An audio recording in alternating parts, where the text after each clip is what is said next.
India के number 1 broker Zerodha के साथ जुड़िए, जहां पर आपका ब्रोकरेज कुछ भी नहीं लगेगा। ब्रोकरेज लगेगा तो सिर्फ इंट्राडे ट्रेड में, वह भी सिर्फ 20 रुपए। तो दोस्तों, अकाउंट ओपनिंग की लिंक डिस्क्रिप्शन में है, जाइए लिंक पर क्लिक करके जीरोधा में अकाउंट ओपन करिए। के नंबर 1 ब्रोकर जीरोधा के साथ जुड़िए, जहां पर आपका ब्रोकरेज कुछ भी नहीं लगेगा। ब्रोकरेज लगेगा तो सिर्फ इंट्राडे ट्रेड में, वह भी सिर्फ 20 रुपए। तो दोस्तों, अकाउंट ओपनिंग की लिंक डिस्क्रिप्शन में है, जाइए लिंक पर क्लिक करके जीरोधा में अकाउंट ओपन। निफ्टी ट्रेड करता हुआ बैंक निफ्टी अब लाल निशान में है। एक समय वैसे निफ्टी 70 पॉइंट ऊपर था और अब आपकी स्क्रीन पर है वो महज 30 पॉइंट का उछाल, इसलिए मैंने कहा 40 पॉइंट करेक्ट हो गया हम ऊपर से। निफ्टी बैंक एक समय पे 150 पॉइंट मजबूत था, आज का जो 470 का हाई है, और अब कहां वो 150 पॉइंट की मजबूती और कहां अब 30 पॉइंट का दबाव। तो 180 पॉइंट दिन के हाई से निफ्टी बैंक भी करेक्शन के साथ इस समय आपको कामकाज करता हुआ नजर आएगा। और आज वैसे लाइमलाइट जो है ना वो दो पॉकेट्स की है। वैसे आज तो खैर दो तो कहने नहीं चाहिए, एक ही पॉकेट में लाइमलाइट छीनी हुई है। फार्मास्यूटिकल इंडेक्स को स्क्रीन पर दिखाइएगा, 5% से ज्यादा के उछाल के साथ फार्मा इंडेक्स 5 सालों के हाईस पे आके खड़ा हुआ है। डॉक्टर रेड्डीज को लेकर ओवरनाइट अच्छी खबर थी, उसके बाद अच्छी खबरों का सिलसिला लगा और आज पूरा फार्मास्यूटिकल स्टॉक गजब की बाइंग दिखा रहा है। इनफैक्ट आप लोग जब ब्रेक में थे तो मैं ऐसे काउंट कर रहा था, निफ्टी वायदा बाजार में आज जो टॉप गेनर्स हैं, मैं उसे वो लिस्ट पढ़ूंगा। Doctor Reddy's 10%, Cipla 7.5%, lupin 7%, Cadila 5.5%, Divij 4.5%, Glenmark 4.25%। तो ये होगा 1 2 3 4 5 6 7 वायदा बाजार के जो टॉप 7 परफॉर्मर्स हैं, सारे के सारे फार्मास्यूटिकल स्टॉक्स। इस तरह की तेजी आज इस पॉकेट में, और तेजी इस तरह की कि 4 से 10% तक का उछाल इन दिग्गज स्टॉक्स में देखने को मिल रहा है। थोड़ी सी लिस्ट में नीचे उतरेंगे तो और भी आपको हेल्थ केयर रिलेटेड स्टॉक्स नजर आ जाएंगे। इस तरह से फार्मा और हेल्थ केयर जैसे कि अपोलो हॉस्पिटल जैसे स्टॉक्स आज आउट परफॉर्म करते हुए। और दूसरी पॉकेट जो बेहतर कर रही है आईटी है। वैसे इस हफ्ते का फ्लेवर ही ये दोनों पॉकेट्स थी। मंडे को आईटी ने गजब की रैली दिखाई थी, आपको याद होगा।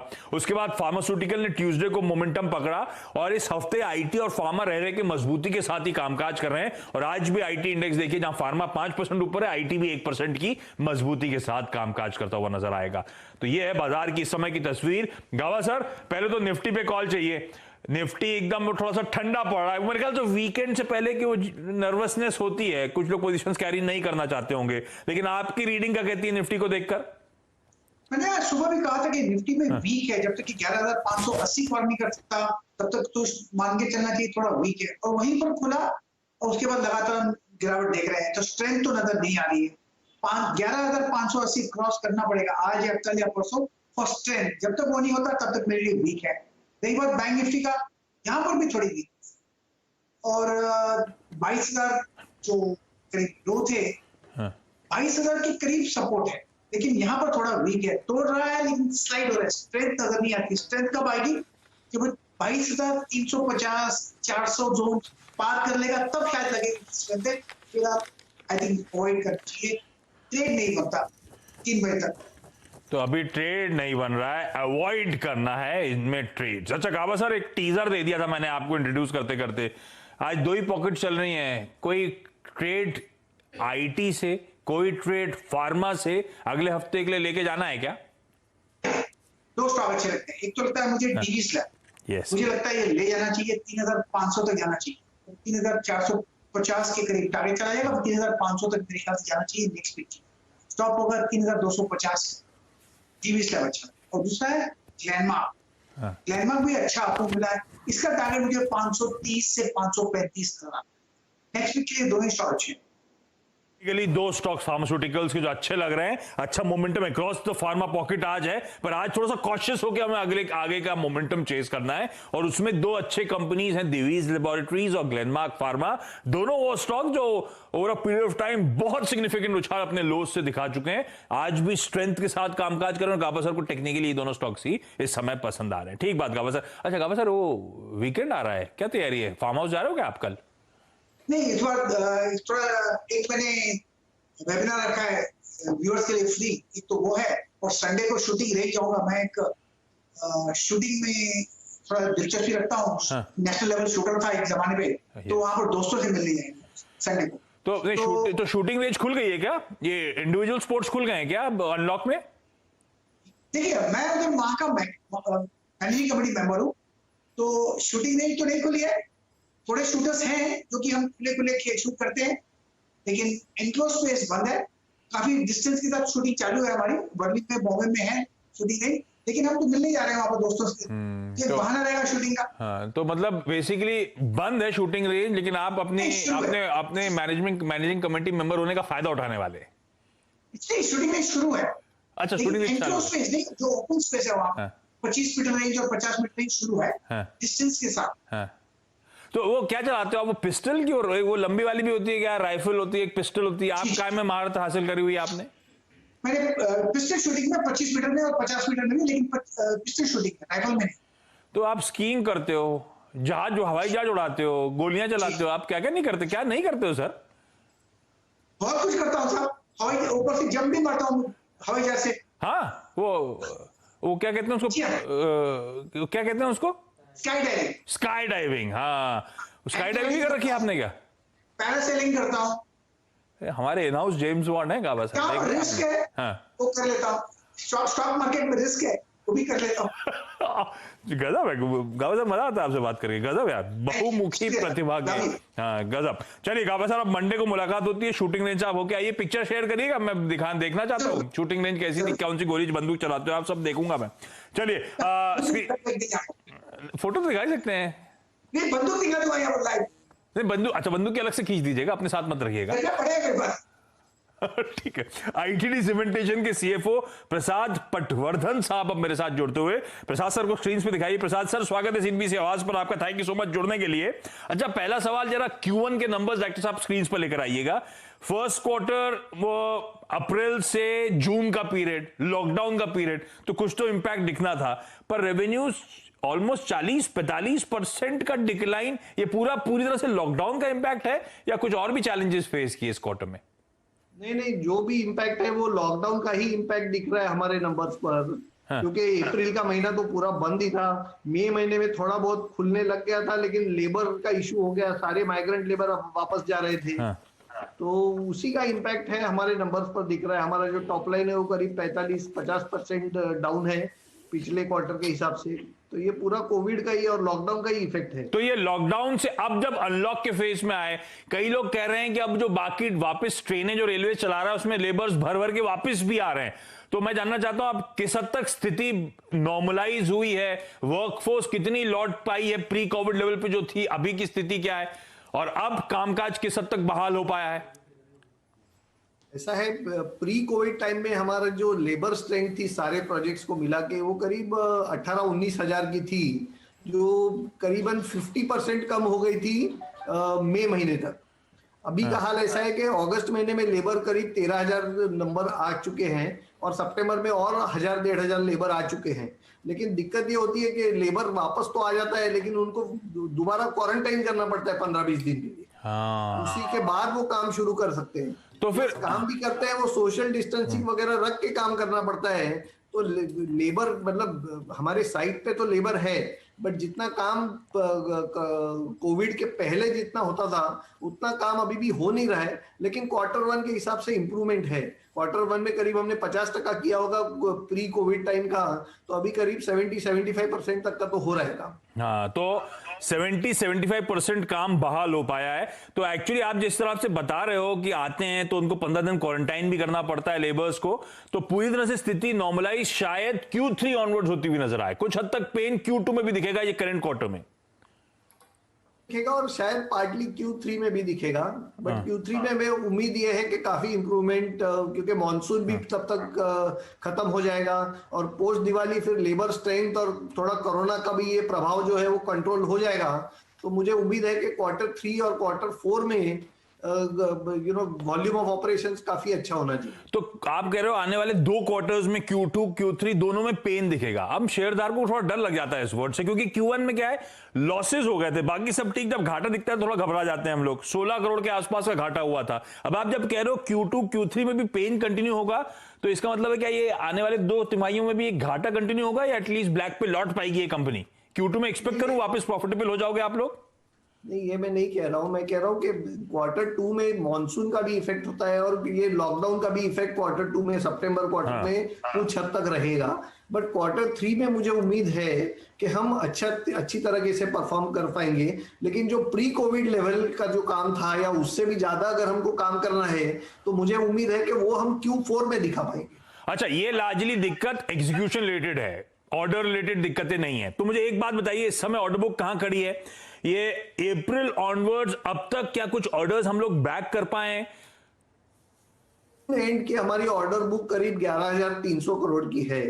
जून क्वार्टर में हमको ऑर्डर कुछ 80-90 करोड़ के मिले, कुछ ज्यादा मिले नहीं। लेकिन जून क्वार्टर के बाद में अभी जुलाई, अगस्त, सितंबर में हमको करीब 1250 करोड़ के ऑर्डर मिल चुके हैं और उसके अलावा और करीब 1400 करोड़ के ऑर्डर में हम L1 है।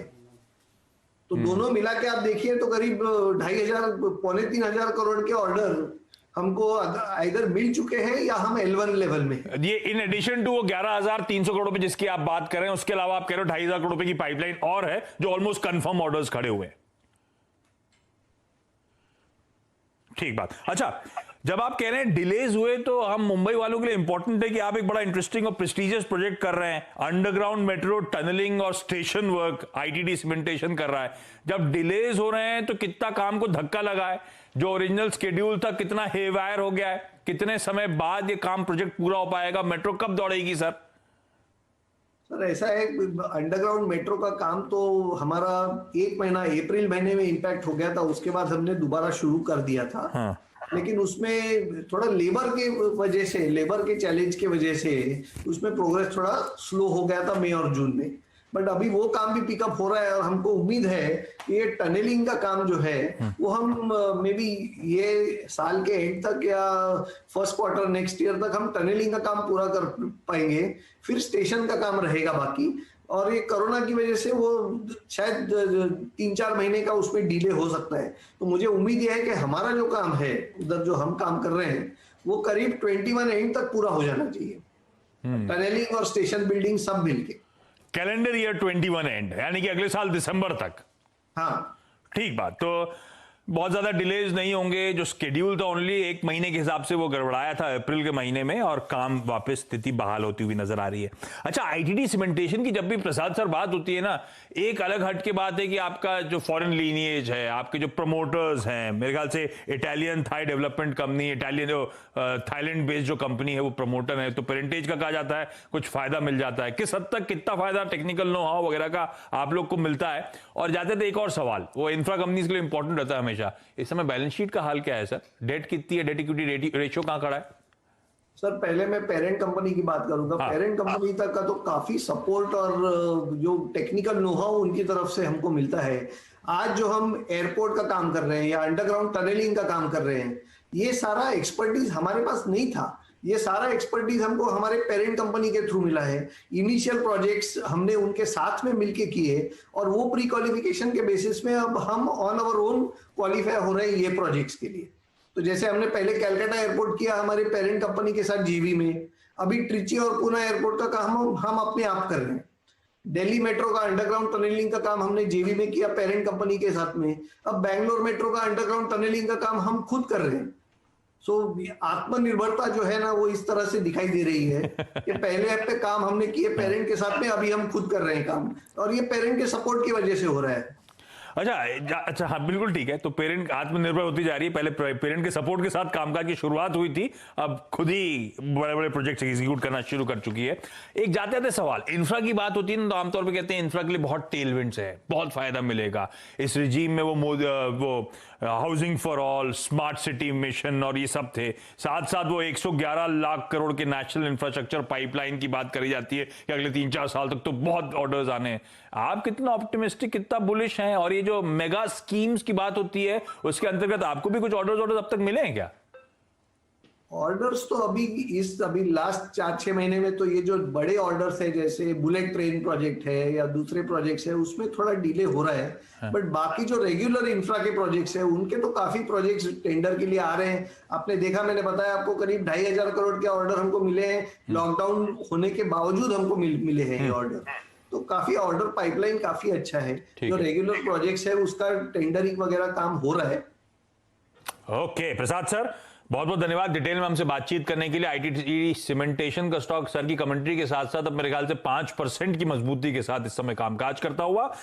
एक काम करता हूं, एक छोटा सा ब्रेक यहां पर, ब्रेक के उस पार ओम कैपिटल के राजेश अग्रवाल साहब जुड़ेंगे, तो उनसे जानेंगे फिर आईटीडी सीमेंटेशन फंडामेंटली कैसी लगती है और स्टॉक में हम लोग की स्ट्रैटेजी क्या हो।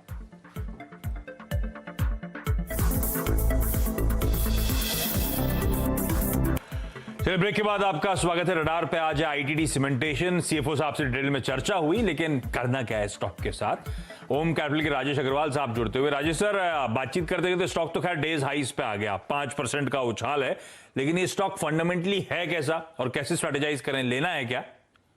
देखिए, बहुत शानदार कंपनी है। आज की डेट में अगर मैं कहूँ तो अर्बन इंफ्रास्ट्रक्चर में हो, चाहे मेरीन में हो, मेट्रो रेल में हो, हाईवे ब्रिजेस में, बहुत पुरानी कंपनी है, बहुत शानदार काम करती है। 11,355 करोड़ रुपए के ऑर्डर बुक इनकी जून 30 तारीख को थी और 2,500 करोड़ रुपए के नए ऑर्डर और L1 ऑर्डर हैं। MNC की पेरेंटेज है। क्लाइंट्स में अगर आप देखेंगे तो न केवल PSU कंपनियां बल्कि प्राइवेट सेक्टर की कंपनियां भी इनके क्लाइंट हैं। इंफ्रास्ट्रक्चर में एक बड़ा नाम है। डेट इक्विटी बहुत कंफर्टेबल लेवल पे है, 0.3 है। Q1 के नंबर्स दबाव में देखे गए थे, जो कि जाहिर सी बात है कोविड के कारण से जो प्रवासी मजदूर थे वो अपने गांव चले गए और उस कारण से कंस्ट्रक्शन एक्टिविटी जो थी एकदम से रुक गई। लेकिन हमारा ये अनुमान है कि सेकेंड हाफ, ये तिमाही भी हमारे अनुमान से थोड़े दबाव में ही देखी जाएगी, बट सेकेंड हाफ में इम्प्रूवमेंट होता हुआ नजर आएगा, क्योंकि 70-75% के आसपास काम चालू हो गया है।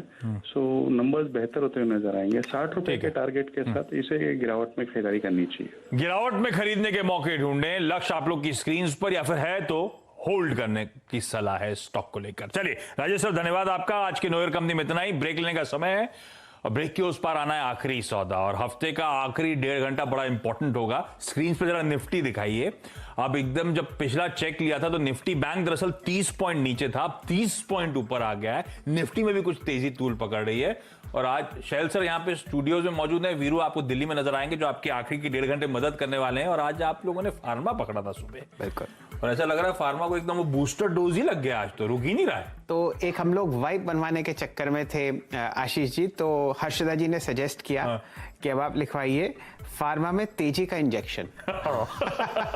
तो वो तेजी का इंजेक्शन आपको इंडिया के नंबर 1 ब्रोकर जिरोधा के साथ जुड़िए, जहां पर आपका ब्रोकरेज कुछ भी नहीं लगेगा। ब्रोकरेज लगेगा तो सिर्फ इंट्राडे ट्रेड में, वह भी सिर्फ 20 रुपए। तो दोस्तों, अकाउंट ओपनिंग की लिंक डिस्क्रिप्शन में है, जाइए लिंक पर क्लिक करके जिरोधा में अकाउंट ओपन